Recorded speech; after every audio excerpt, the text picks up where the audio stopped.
What's happening, folks? Back with another reaction, back with some more Dusty Springfield and her 1990 album Reputation, or at least the part that is produced by the Pet Shop Boys. Thank you again to Mark. And the next track is Nothing Has Been Proved, which sounds like defiance. It sounds like disputing what somebody else is arguing actually has been demonstrated or indeed proved. So it may turn out to be different than that, but when I looked at the title on the page, it looked like part of a larger conversation, nay, a debate.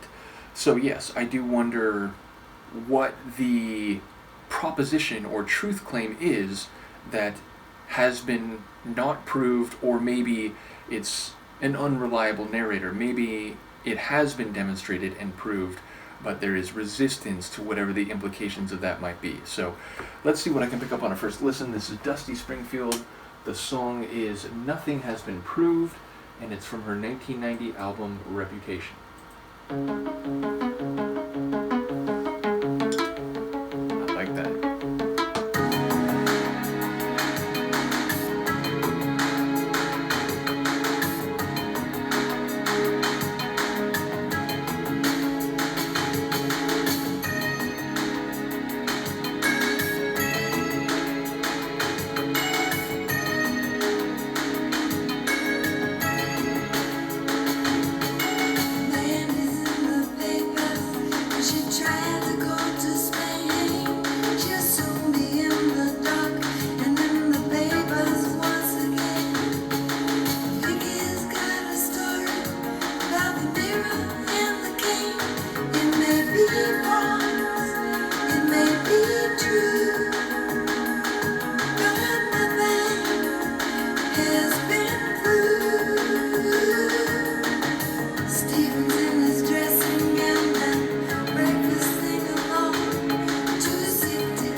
so complicated because how dare you fade if a saxophone is doing that? And yet it was like most of the rest of the sonics were fading more completely than the saxophone, which really drew it into relief. And also, I was already enjoying the song and already had a lot to say about it in terms of the lyrics, the vocals, the instrumentation, the vibe of the tune, the percussion. And then in comes the production to sweeten the deal for me personally with a saxophone at the end, which is further to say. And if you've known this channel for a while, then you'll know I'm very fond of the saxophone, especially when it's soulful and swanky and it flourishes and flares, which all of that applies here. So again, I was already going to praise this tune, and then you just give it the bit of a gratuity, a cherry on top at the end with that great saxophone work. So okay, I'll try sonically first. We have this like 90s, like very early 90s down-tempo syncopated percussion with a bit of a like metallic edge. Industrial would be going too far, but there's a bit of a metallic edge to the percussion scheme. Then we have the different layers, and certainly the strings among those stood out the most until we get to the saxophone. But there was brass in there too, admittedly a bit more restrained or sparing, but the strings, including like a full string section flourish, and then I think a little bit later a more singular violin flourish, and all of those moments are really beautiful. Now don't get me wrong, strings in a PSB produced track is nothing unusual, but it hit me here a bit more notably because it felt more like this is a pop concerto or pop symphony type of rendering with the strings. And then, as I said, the saxophone comes in just to, kick the ball back into the net after a goal has already been scored. And then you have Neil, like it's a scandal.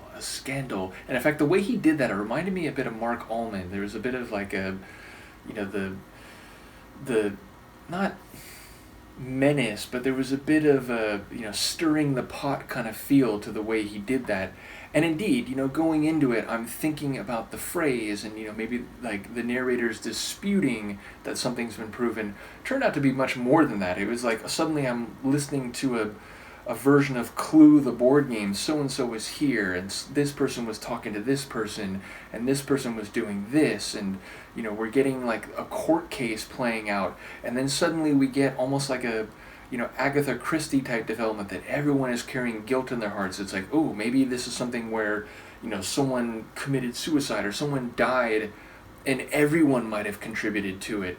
But then it's like, oh, we're actually in the court and the prosecution's saying this, and, it seems like the case is ongoing, the courtroom drama is ongoing, and thus nothing has been proved beyond a reasonable doubt. And then we get the line, guilty until proven innocent, which most state governments would prefer it that way, but, ideally you are innocent until proven guilty. And so then I wonder if that line is maybe partly about the actual legal ramifications, but also about like the press writing about it, or hearsay, word of mouth, and, everyone who's associated with whatever this production is. It really felt like we were, like a behind the scenes in a like theater troupe or something like that, or a musical production, and someone involved perished, and now it's a question of, again, assigning blame or figuring out who's responsible and proving that in a legal matter. But maybe beyond that, with, again,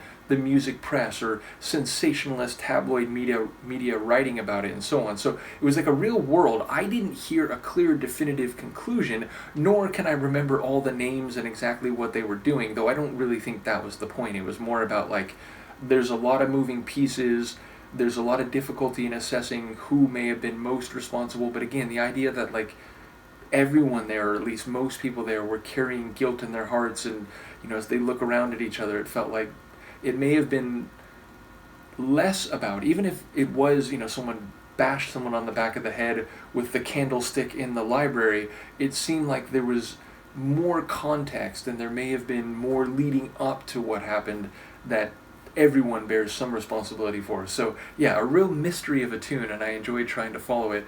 But again, great vocals too, and there were a couple moments in the back half of the track where Dusty really kicked it up to another level, so I absolutely enjoyed that. And as I said, if you finish with a saxophone doing what that sax was doing, then you've done good in my book. And again, it was like it sweetened the deal. It's like, oh, I was already going to praise you, and then you do that. Fair enough, fair enough. So I will be more effusive. But yes, a really cool tune, production-wise, lyrically, and vocally. Let me know what you think, and I will see you next time. Peace.